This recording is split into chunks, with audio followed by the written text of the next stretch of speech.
Awesome. We are live. So, hello, everyone. Very excited to have another edition of our live informational interviews that we're doing as a partnership between Gain Power and Black with No Chaser. So, my name is Lyric Swinton. I serve as a member of the Gain Power team.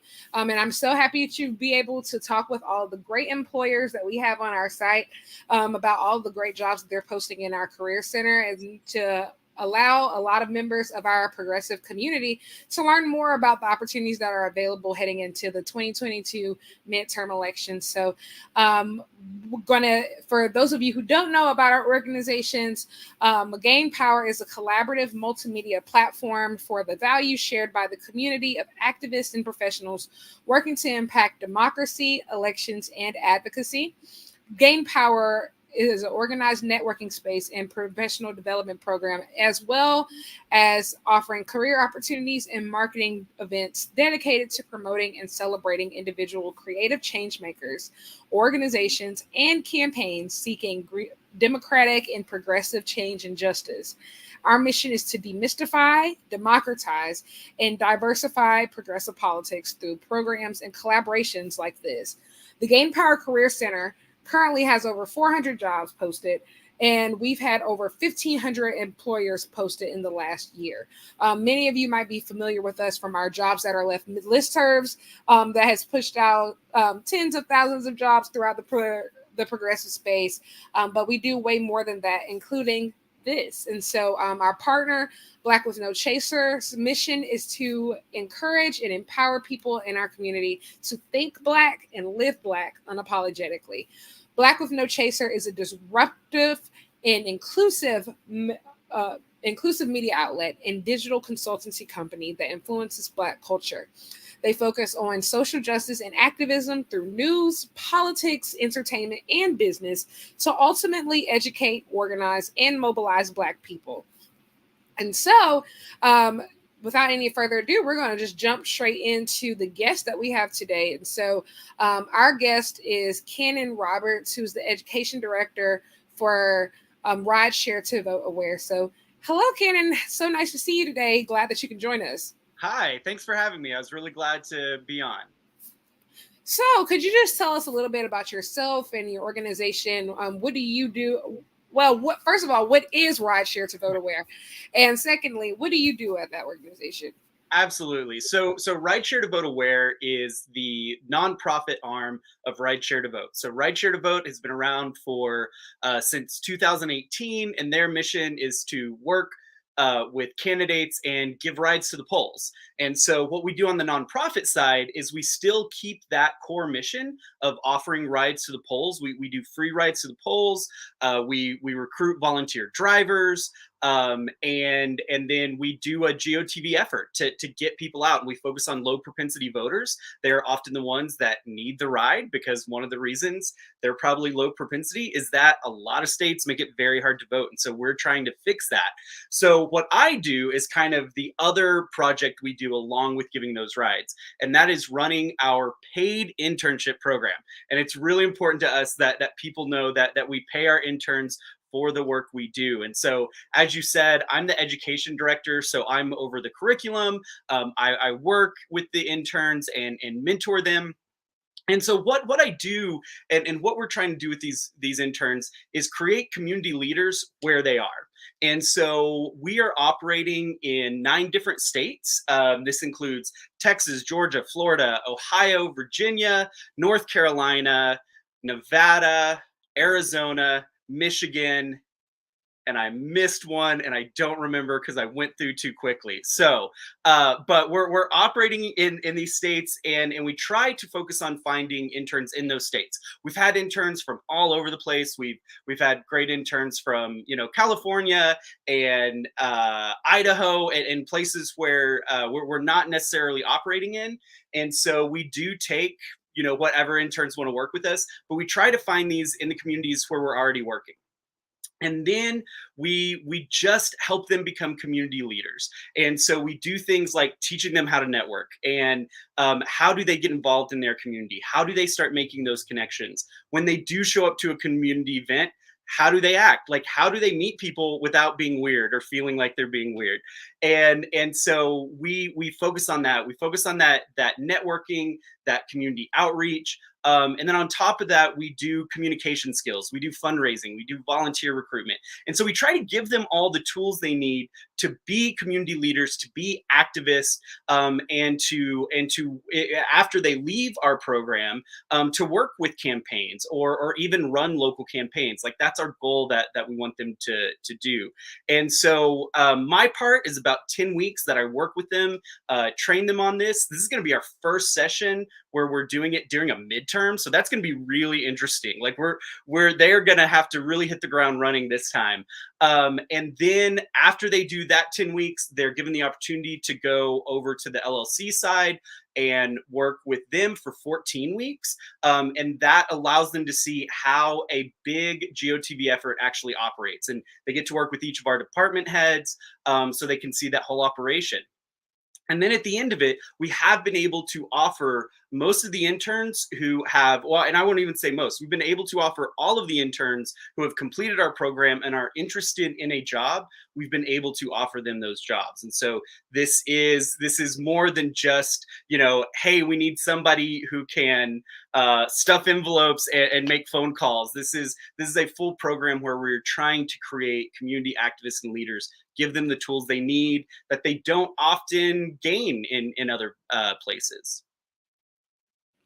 Wow, this sounds like an awesome program. So just to clarify, so are internships the only available positions that you have right now, or are there some other positions that you're hiring for?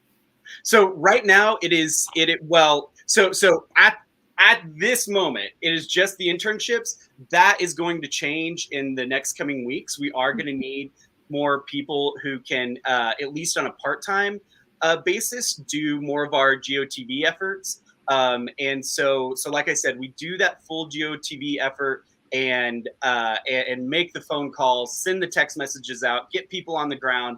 And so as we get closer to the midterms, we will be hiring for that as well. But right now, we're taking applications for our next session of the internship. And so we're taking applications until Friday, the 26th of this week. And so we're hoping to take around 10 interns. And so the more people that apply, the better. So where can we find more information about one, the internship program, how to apply, as well as what is the current rate that you, the pay rate? Where can we find information about that? So all that information is on our website, Rideshare2Vote Aware.org. And so we have a section that says internship, and you can learn all about that. And so we pay $15 an hour. And so most of the time, and again, this is one of those things where this is the first time that we're doing this in a midterm. And so things are going to be a little bit different. And so most of the time, it's a set amount. We ask for 10 hours a week, 10 weeks. And so we pay a $1,500 stipend for that. This time, we're probably going to need people on the phones. We're going to need a little bit of effort. So there probably will be an opportunity for interns to get more hours, but to help with that GOTV effort. And so there is that ability to get a few more hours. But for the most part, we stick to that. We ask for that 10-hour commitment a week, and we stick to that because we think it is very important that people get paid for the work they do. And we are trying to reach young people who may not be able to do the traditional internship. And so, who can't go to Washington, D.C. for a semester and not get paid. We're looking for interns who want to work in their own communities. And so we do a lot of outreach to community colleges because most of the students at a community college are from the area. They're from the general vicinity. I was an English professor for about 10 years. And I mostly taught at community colleges. And so I have a great love for them. And they're often left out, but there are so many young people that are interested in helping their community. And there's multiple reasons to go to community college. Most of my students, it was the most financially reasonable option. But for a lot of students, it's also the fact that they like where they live. They like their hometown. And so we reach out to these community colleges so that we can get young people who are in their community and want to get more involved and want to use that passion. That was one of the things that really stuck out to me when I was teaching. One of the last places I taught was at a little community college in Hobbs, New Mexico.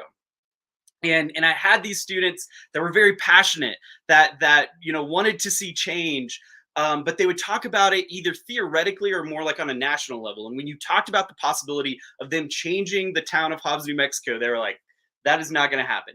That is not. And so they had this passion, but they had been taught that there was nothing they could do, to help their community. And so we are trying to reach out to those students who have that passion, bring them in and teach them how they can change their community and help their neighbors.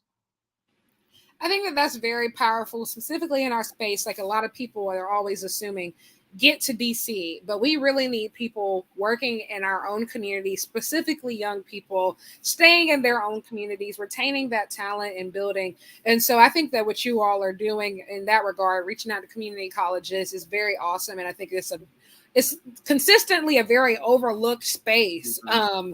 And I think that that's where we can definitely do better in the progressive space, and definitely gain a lot of ground there by encouraging people to, basically build infrastructure in their own communities. I think that's how we go further. Mm-hmm. But moving on, what does the hiring process look like for your interns? And so how many interviews would they have to go through? Like, what would that process look like? What are the skills that you're looking for a potential intern for Yeah. Rideshare2Vote Aware?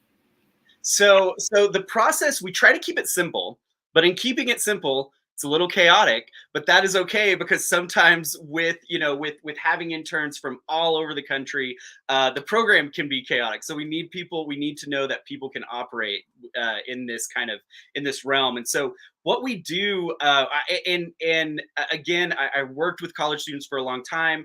I've spent a lot of time applying for jobs myself, and know that there are a lot of employers out there that want you to put in 20 hours of work for them, before they ever even consider hiring you. And so we try to make it as simple as possible. We ask for that they email a resume. I do ask for a short one-page cover letter that talks about how they got involved in advocacy and activism, what they're doing right now that shows how we are going to fit into their current everyday schedule. Because sometimes our students will hear like, oh, it's only 10 hours a week, I can fit in this one other thing, and sometimes it's really hard. And so I want them to think a little bit about how they're going to fit us in, and then what they want to do in the future, like how are they going to use these skills in the future. And so it's a very simple cover letter.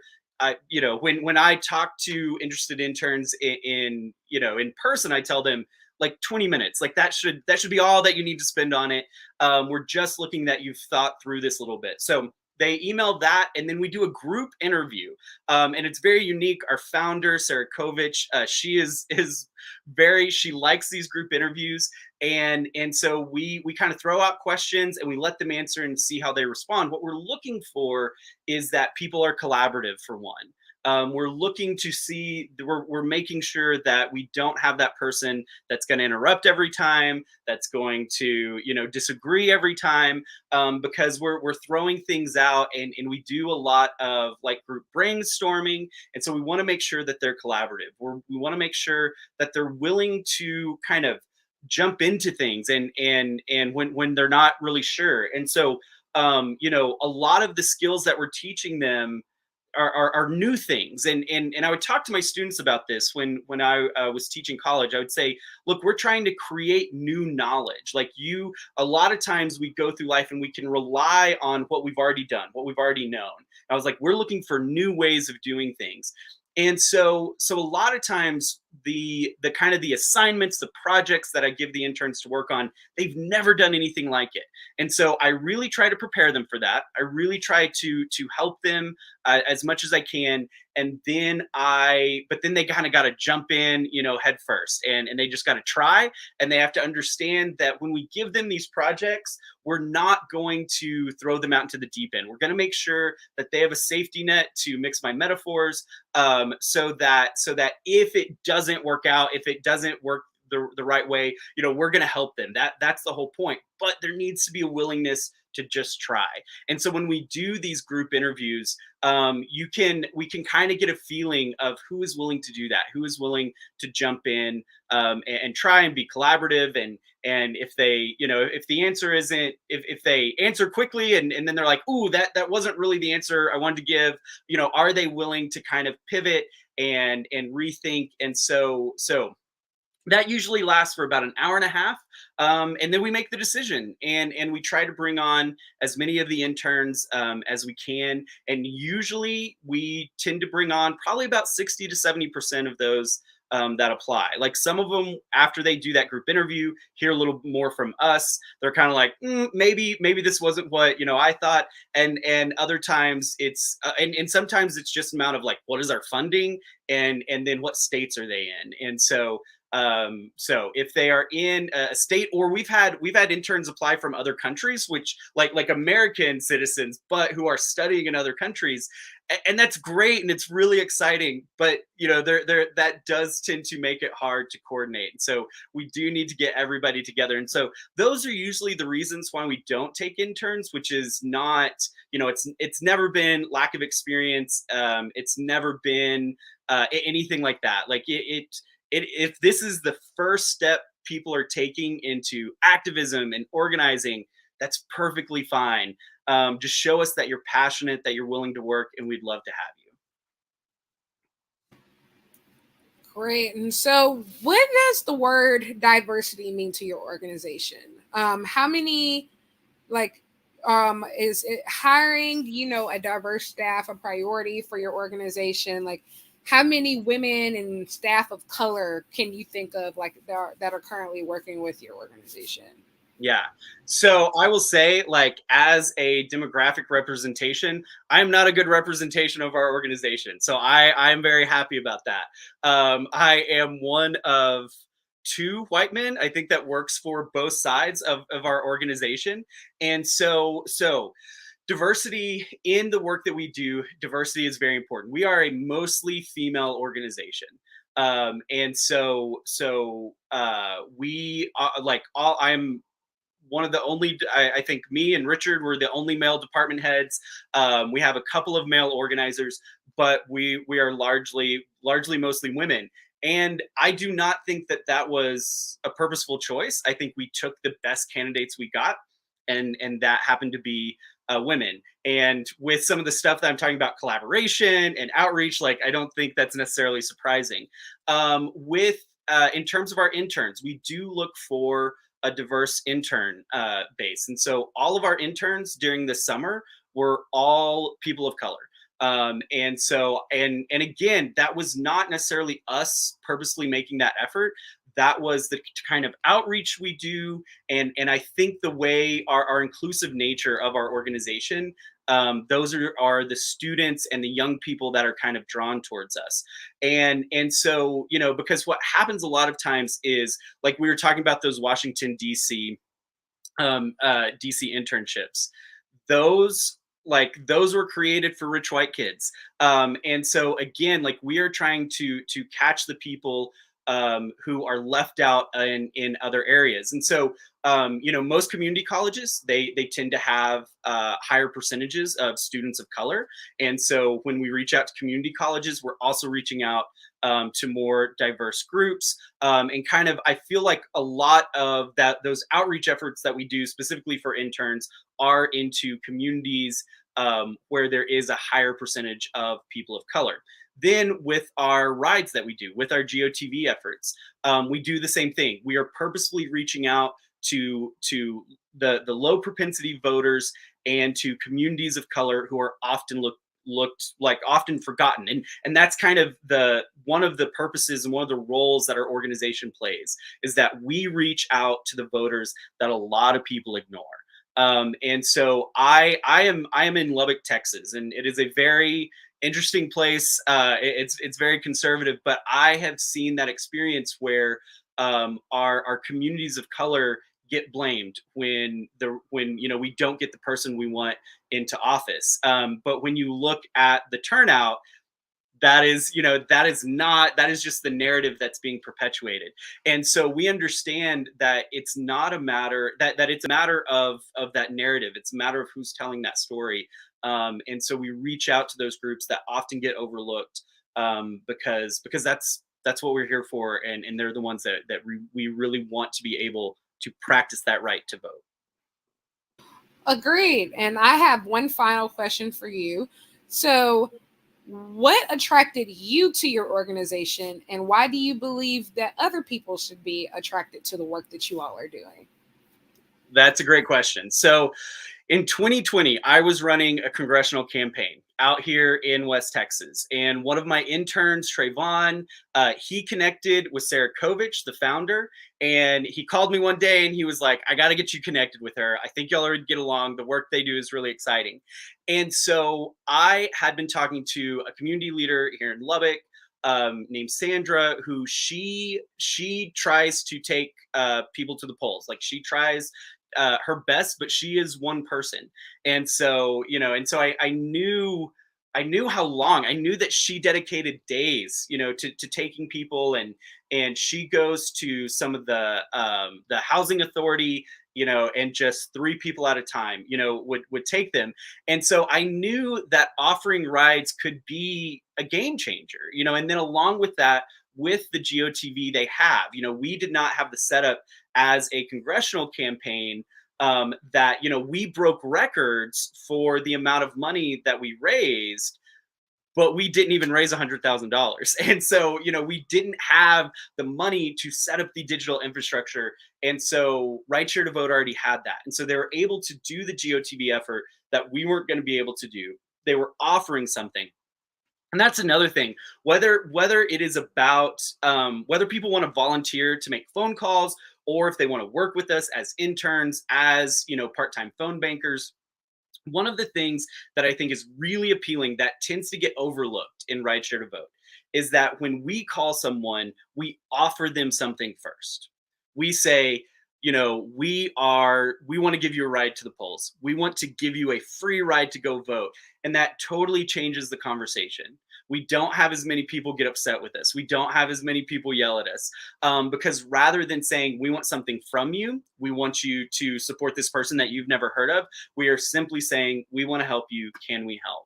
And so that is another aspect of it that I think we could change the landscape of a lot of what we do, of a lot of our campaigning, a lot of our organizing, a lot of our activism, if we started out by offering people something first, by offering them to help in some way. Because, I talked to one person, I was making calls yesterday, and I talked to one person who said, oh, I'm already registered to vote. And so, I know that is really important to register people to vote. But a lot of times people feel like they're doing that for you. They're like, okay, sure, I'll register. I'm doing this for you. And so when we say we want to take you to the polls, that changes everything, and it starts conversations and allows us to do things like we're calling into Florida right now for the primaries tomorrow. And I talked to a guy and he said, I can't vote. I'm a convicted felon. And I said, hang on, you're in Florida. That's not quite, what's happening. And so I explained to him what happened with Florida and the referendum in 2020, and then the state kind of messed with it, and I told him, I said, look, if you have paid all your court fees, you should be able to register. And he said, I'm going to look into it. I'm going to try to do it. Call me back next week and I'll tell you how it goes. And I don't think that conversation would have happened if I had simply said, I want you to vote for this person. I think he would have said, sorry, but because I said, I want you to vote and I want to help you to do it, we were able to have that conversation. Now there's one more person who's going to be able to practice their right to vote in Florida. Yes, that was so powerful. I think that that's something we hear in this space all the time, about people feeling like there's no return on investment when they go out and vote. And so putting the power back in the hands of the people, and making them feel in charge of their own destiny, and that, giving them something. I think that that's very powerful. And I think that the work that you all are doing is awesome. And I hope that all of our viewers today who have really, really engaged with this, I haven't seen any questions, just a lot of people saying how happy just to be here, and we're happy to have you. Awesome. So let us know, how can we get in contact with you, your organization? How can we follow you, keep up with the great things that you're doing? Absolutely. So you have our website scrolling up there. You can find a lot of this information there. If anybody has any questions about, the internship, how to apply, if they want to help us, make calls, my email is cannon@rideshare2voteaware.org. They are more than welcome to reach out to me there.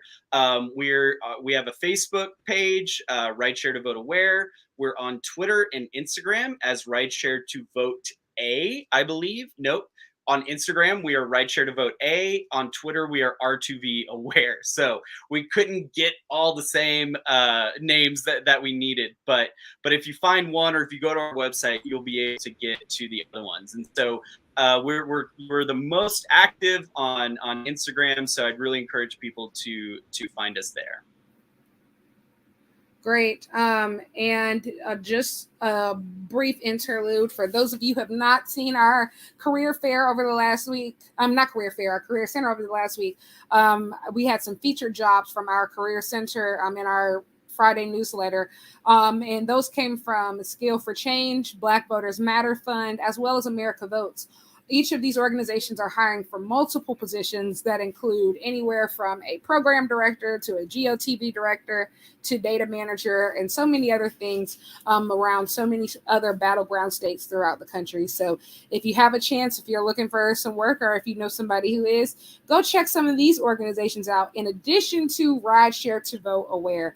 Thank you so much, Cannon, for joining us today. I hope that you are able to get some great applicants into your intern pool. This is a great position, a great opportunity for anybody who's looking to make a difference from right where they are. And this is very crucial heading into our 2022 midterm. So, is there a comment? Oh, yeah. Well, Amy just dropped it in the comments on our LinkedIn so people can see and click it when they go back to review this live again. So do you have anything else that you would like to add, Kenan? No, I really appreciate you having me on and everything y'all are doing. And so, no, I'm grateful to be here. Great. Well, all right. Well, we'll be back next week with a whole new guest from a whole new organization, and we'll be talking about all the exciting things that are happening amongst our employers and our career center. But until next time, thank you, everybody, and have a great day. We look forward to talking to you next week. Bye. Bye.